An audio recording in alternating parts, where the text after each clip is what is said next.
Hi, it's Roger here from what's on disneyplus.com. I'm here with Jeff, the creator of Diary of a Wimpy Kid.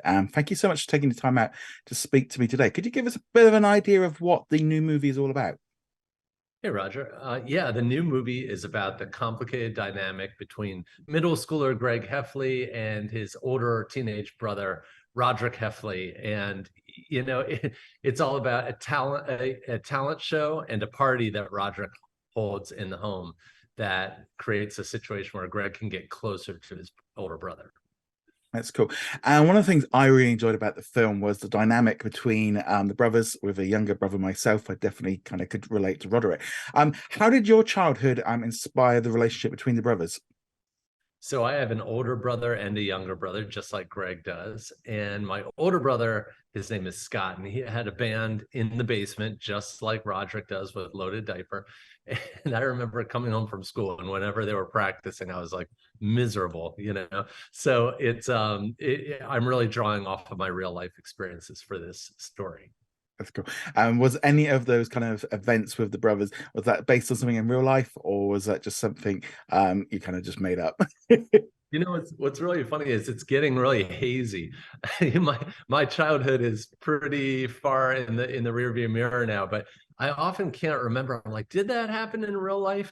Or did it just happen in my books?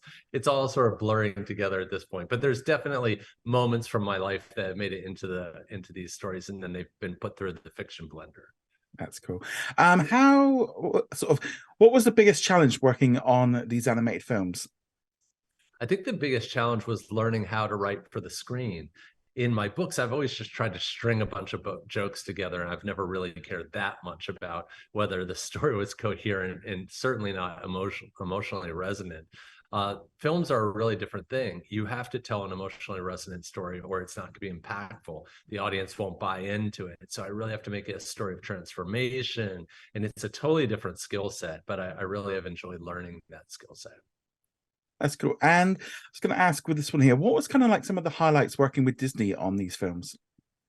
I think the biggest highlight in working with Disney is that Disney always wants to make it better. I'm always shocked when the second or third round of the film makes its way all the way up to the higher ups at Disney, and they give us feedback on it. And I'm like, did these people really have time for this to watch all these iterations of each film? And so I'm amazed by that, and very, I'm really pleased to be with a group that takes entertainment so seriously. That's cool. And what was the difference like working on these animated films compared to the live action ones that you've done before? Well, I've got a different position in working on these. I'm a producer now, and I'm also the writer. So those are two really different positions that I've had before.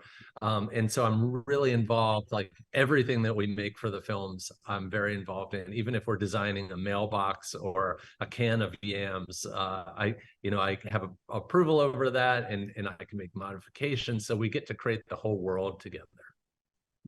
And with the art style, it's very much like your books. And stuff. Is that something that you really like wanted to lean in on more, like to sort of your own artistic style? Yeah, that was really fun to make these films feel like they've sprung from the pages of Greg's journal. So that's something that's really different from the live action films, is that there's a lot of fidelity between what Greg draws and then what we see acted out. There was something a little bit different with this film because you obviously had a song in this one that you actually wrote. What was the difference like trying to like do a song, writing for a song, than just like a book or a movie? It was really fun. There's a song called "Can You Smell Us Now," which is kind of like an anthem, a rock anthem, and it was fun. I didn't know that I had it in me to kind of write that kind of a song. And of course, I worked with somebody who put it all to music. But it was really cool. I remember for weeks before I presented it to anyone, I was kind of humming the song in the shower and hoping I could communicate how I wanted it to sound. But that was cool, and it's another dimension that I hadn't really explored before. That's cool. What's been like one of your highlights working on Rodrick Rules? I think my highlights are working with the producers really and the director.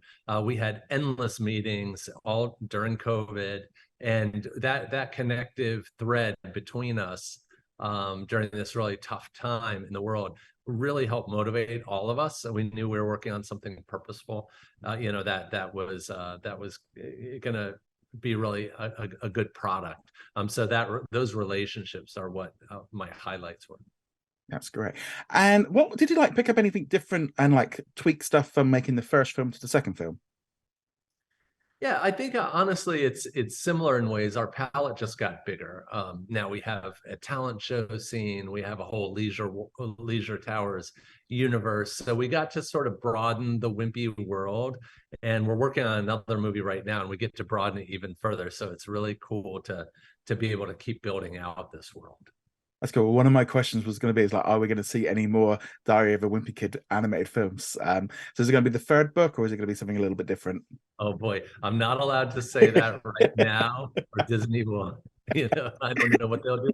But I will say, that we're, we've got at least one project, that we're cranking on right now, and I'll have to let Disney communicate that with. That's fine. Yeah, they're always watching. So one of the things I liked about this one here is obviously we're coming straight onto Disney Plus rather than in cinemas. How does that kind of come about with like it being a Disney Plus original?